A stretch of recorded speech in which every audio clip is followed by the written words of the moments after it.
All right. Hey, I wanted to answer this question regarding email marketing and automations and how to do some ninja stuff here. And this question just came up regarding if you have a couple of sequences, sequence A, sequence B, and people are opting into different sequences, right? So somebody who opts into sequence A, let me just show you here. I just kind of made this up here. This is my demo account, so there's nothing really going on here.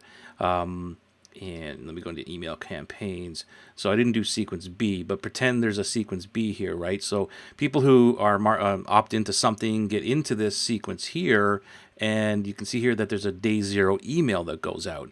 And so the question was, well, if I've got this other sequence B, and when they finish B, I want to send them over to sequence A, but I don't want to, so I don't want them to get this day zero email. They're getting emails like on the same day type of thing, right?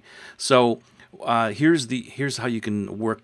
You can do the workaround. One is you could duplicate this sequence A and send your people to that. But there's another way that you could do this, and depending on how people get into this sequence, usually it's from an opt-in, right? Like they're filling out a form or whatever it is. And so let's pretend that they are, buying a product, or let me go to an offer here. Again, there's nothing here, but just to give you the example, let's say they opt in for this offer, or this could be a landing page. It doesn't matter, right? So I'm just going to use this offer as the example.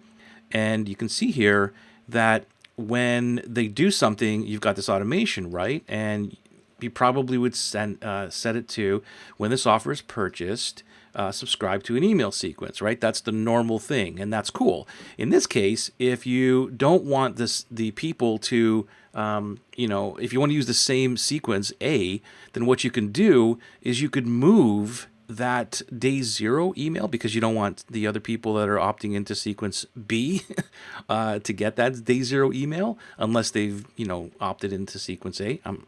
There's circular logic here. Hopefully you're following me what I'm saying. But anyway, what I want to do is I want to move that zero from sequence A to this opt-in only. So anybody who opts into this only gets that day zero. And how you do that is right here, right? You go to the same thing and you say send an email, right?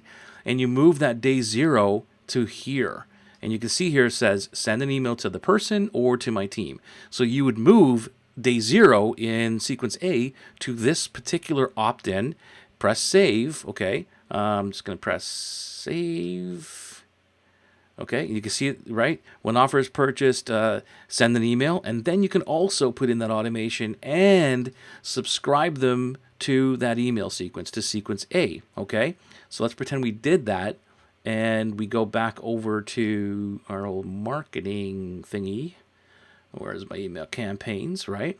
And they would be subscribed to this, and now you can take this this email right out, and then everybody who gets into this goes into day one now. So that eliminates or avoids the people that are coming from sequence B to get this email that you don't want them to get.